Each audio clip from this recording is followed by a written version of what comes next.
नमस्कार, हर्षा लाड. पुन्हा एकदा तुमचं स्वागत आहे द लाड हाऊसमध्ये. पहा बरं माझ्या हातामध्ये काय आहेत. हे भारतीय प्रजातीचे झुरळ नाही आहेत, हे आफ्रिकन प्रजातीचे झुरळ आहेत. ह्याला हिसिंग कॉक्रोच असं म्हटलं जातं, कारण ते हिस हिस असा आवाज करतात म्हणून त्यांचं नाव हिसिंग कॉक्रोच असं ठेवलेलं आहे.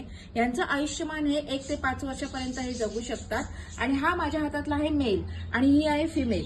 तर मेल कसा ओळखायचा, तर हे बघा, याच्या डोक्याच्या पाठीमागे आपल्या बैलाला कशी 2 शिंग असतात तशी 2 छोटी शिंग आहेत. त्याच्यावरून आपण मेल आणि फिमेल, हिला नाहीयेत, ही गर्ल आहे, हिला नाहीयेत. आणि ह्यांना 6 पाय आहेत, या एका साईडला 3, त्या साईडला 3. परंतु त्या पायावरती जे काटे आहेत ना, ते इतके मजबूत आहेत की ते जोरात जर टोचले ना तर आपल्याला वेदना होऊ शकतात. आणि ह्यांच्यामध्ये सगळ्यात महत्वाची गोष्ट अशी आहे की हे लाईफमध्ये फक्त एकदाच मेटिंग करतात. आणि एकदा मेटिंग केल्यानंतर ह्यांचा मेटिंग पिरियड हा 30 मिनिटापर्यंत चालू शकतो. आणि विशेषतः म्हणजे भारतामधले कॉक्रोच अंडी देतात. आपल्या किचनमध्ये पहा कधी कधी भरपूर अंडी सापडतात, पण हे लोक अंडी नाही, हे लोक डायरेक्ट मुलांना जन्म देतात, डायरेक्ट पिल्लांना जन्म देतात. आणि त्यांची पिल्लांची संख्या ही 15 ते 40 पर्यंत असू शकते.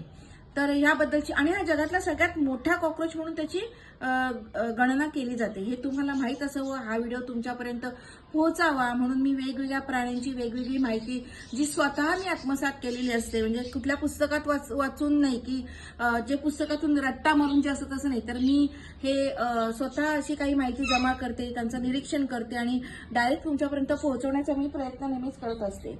तर आजच्या दिवसासाठी हा व्हिडिओ मी बनवते, तो तुमच्यापर्यंत पोहोचावा आणि त्याला खूप प्रसिद्धी मिळावी, जेणेकरून तुमच्या मित्रमैत्रिणींना पण असे प्राण्यांचे व्हिडिओ, त्यांची माहिती त्यांच्या मुलांना मिळावी, हा माझा नेहमी प्रयत्न असतो.